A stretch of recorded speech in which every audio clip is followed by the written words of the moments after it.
Well, I'm just so excited that John had this concept.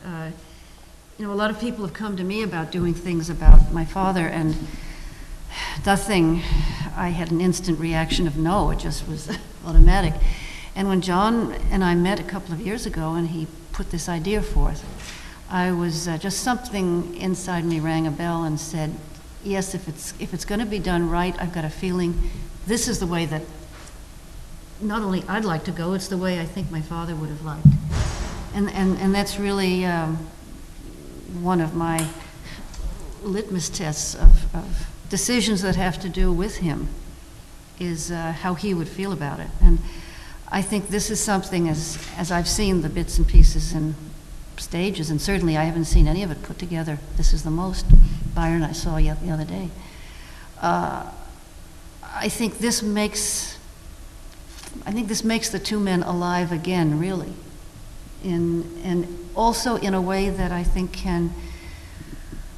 will relate to today, in ways that maybe you hadn't even, none of us had to think about 2 months ago. I think there are issues that we're all dealing with now that Hemingway, who did fight in 3 wars, my father, who cared so much about American, the best that the American man can be, the best of American behavior. I think we've seen elements of these come together in the last months that really goes way beyond the surface. I think that your father and Hemingway dealt with that, with masculinity and the whole Schwarzenegger, Stallone, that super masculine, smash mouth masculinity just is so. I'm hoping that after September 11th, perhaps people will be looking at what's portrayed on the screen, on the written page, in a new light, that nihilism and pointless violence. I'm not against violence. One of my favorite movies is one of the most violent movies ever made, The Wild Bunch. So it's not violence per se, it's the mindless violence. It's the quips, the one-liners. Why kill one person when you can mow down a whole room? It's just so senseless, and perhaps after September 11th, people will look at that in a different way, but certainly Cooper and Hemingway were never about that. I think if you look at some of the other films my father did in which he portrayed military roles, there's always an underlying story about which deals with courage, and it deals with the ability of a man to stand by his convictions and stand up for the truth, be it the court-martial Billy Mitchell, Sergeant York, of course, following his own conscience. Mm-hmm. I think there are many, many instances like that. And Hemingway, as you say, the poetry and the sensitivity behind a Hemingway paragraph, even if he's dealing with killing something, even if he's dealing with killing an animal. Mm-hmm. I mean, I hate bullfighting, but the mystique behind it, and somewhere there's a sensitivity that Hemingway also tapped.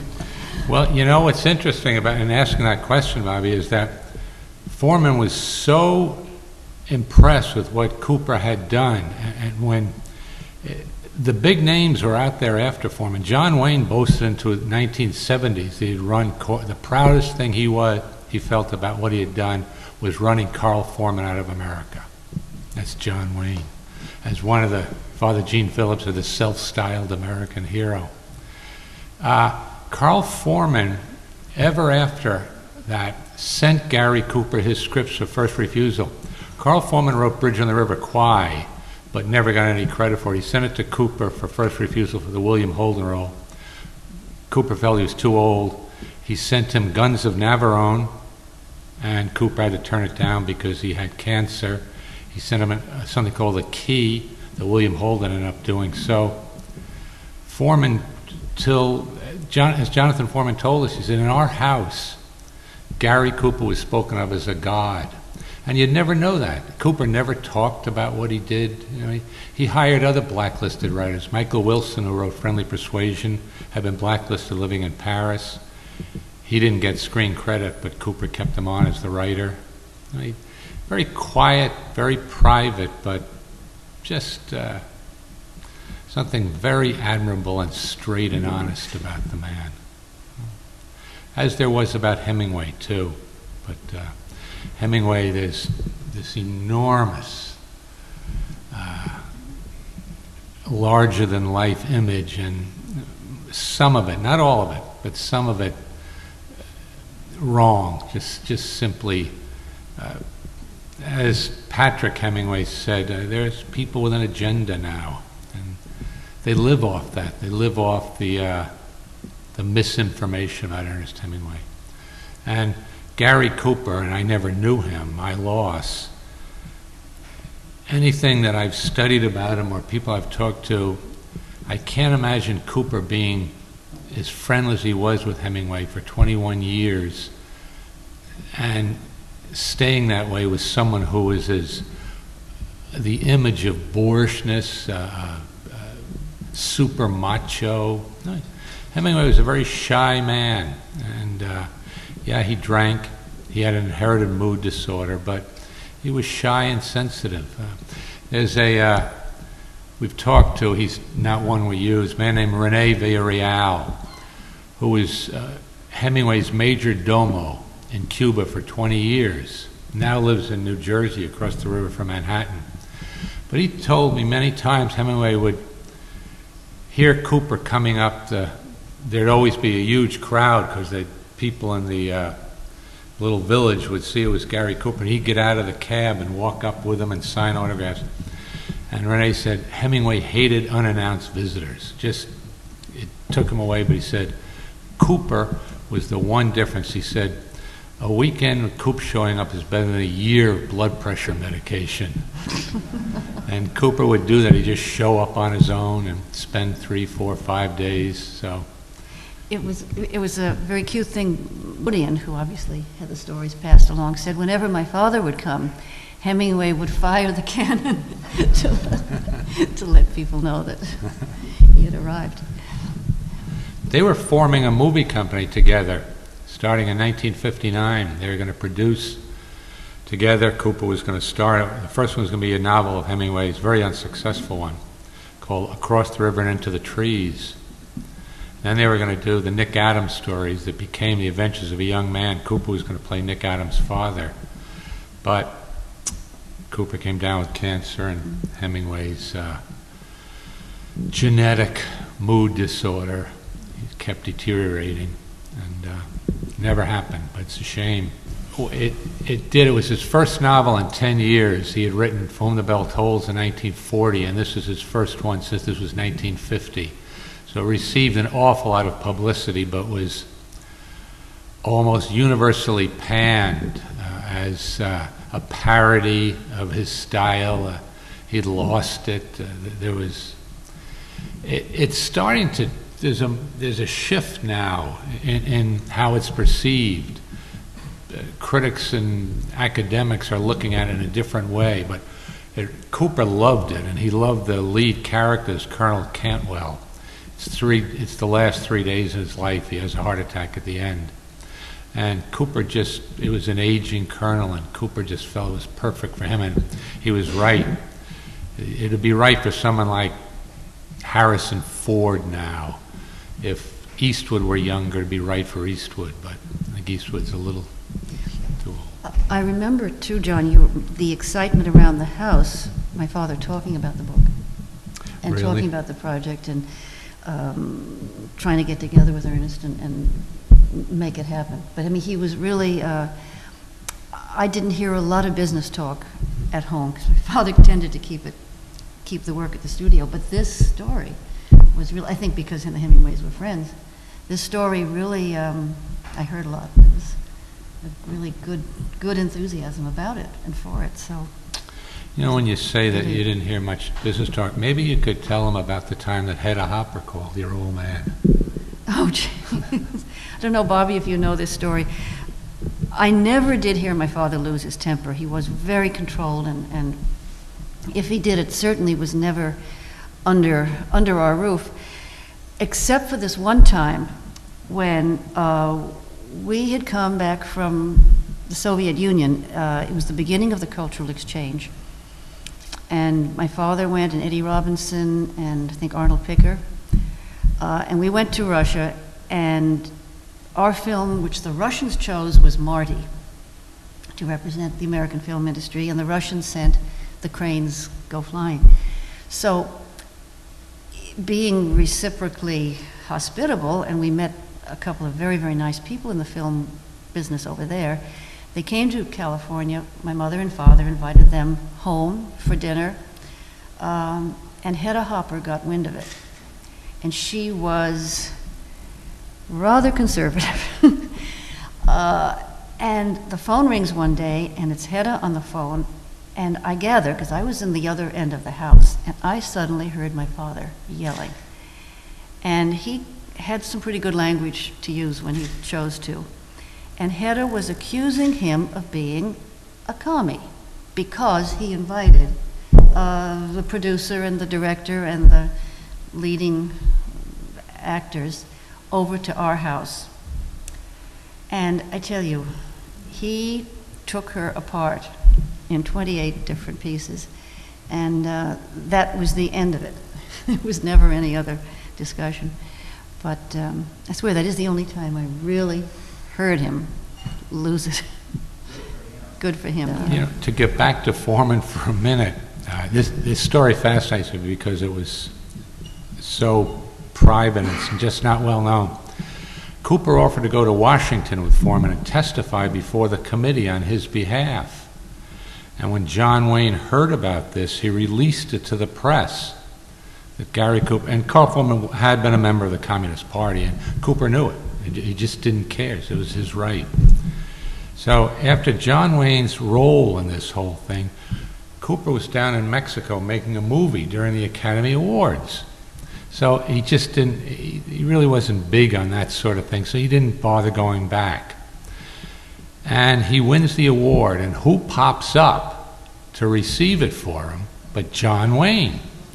So John Wayne is up there and saying, this is great for Gary, and he said, first thing I'm going to do Monday is get a hold of my agent and find out why I didn't get offered High Noon and why I aren't getting roles like this. The hypocrisy. You know, in some of those little bits of the whole movies, I don't know if it shows any of the camaraderie between the two of them, but one thing Ernest used to love to do, because my father boxed. You know, Ernest loved boxing. My father loved boxing, not to the same extent. But very often when they would meet, Ernest, who did have a bit of a belly, but he was very muscular, and he would tighten his stomach, and he'd say, hit me, hit me, hit me. And so, of course, my father would give it his best shot, you know, right in the belly button. And Ernest was always very proud that, you know, he could take any blow. Well, it's interesting you should mention Al Pacino because he has this pantheon of 4 actors whom he studies and admires, and Cooper is one of them, which surprised me when I heard it. It seemed dichotomous, but that's interesting. In fact, he often writes Cooper movie titles into his scripts, and the one where he played the aging colonel who takes the scent of a woman, out of the blue, he's screaming at Chris O'Donnell. He says, you look like something out of Lives of a Bengal Lancer. Now, that's a 1935 Cooper movie that no one in the audience had ever heard of, but he made sure to put it in. That's interesting that I suspect a lot. I think that Scent of a Woman was based on Hemingway characters, even Across the River and Into the Trees, the colonel. So he is one of the few actors that there's some sense that there's an underlying, there's something beneath the surface. I think Pacino is also a reacting actor. I mean, he really does react to what's happening at the moment. It's not just that he's going to spit out his own lines and which was something my father was, I think, very Well, yeah, good we were, at. one of the fellows up there in line with us, his name is Jim Harrison. He's a novelist, terrific novelist. He's known, if he's known for anything, he happened to write the book Legends of the Fall. That was made into the movie, but I had, just as an aside, he said to me that my father's favorite actor is Gary Cooper, and he said my favorite movie is High Noon. I said, well, gee, maybe during the interview you'd like to talk about Cooper. He said, I would, but he said, I want to ask somebody something first. So he called Jack Nicholson, who he's very good friends with, and he said, tell me about Cooper as an actor. And Nicholson said, he was a genius. He said there's only around 6 stars, not character actors, but stars, who actually listen to the other actor. He said most actors, they finish their line, they zone out and think about their next line, and they're just not even in the role. And he said Cooper was the first one to do that. He said someone will be he'd say a line, and the person would say something back to him, and the camera wouldn't be on him, but he'd be listening. He'd be paying attention, no matter whether the camera was on him or not. He'd stay in the role, even if it was an off shot. And Nicholson said that that's something that very, very few have done, and he did close with saying that he was one of those who does it. But, and that surprised me too, that someone like Nicholson would, Cooper seems so foreign to a Nicholson, a Pacino, but perhaps not. One of the things that's fascinating about both Cooper and Hemingway and that masculine tradition, that Roosevelt tradition that came from, is that that's something that you hid, that if you had all these interests beyond hunting, fishing, boxing, sports, you didn't talk about them. That wasn't something men did. Did you ever hear your father discuss that at all? Why? There was an image of your father that's completely wrong. I mean, and about that. His interests were only hunting, fishing, and Robert Sherwood wrote Abe Lincoln in Illinois for him on the stage, because having met him, found him such a fascinating man.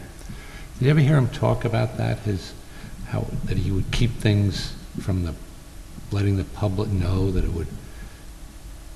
No, he didn't talk about that as a conscious decision. He just, if he was with people who could talk about art and paintings and Cézanne or Picasso or Sargent, he was able to do it.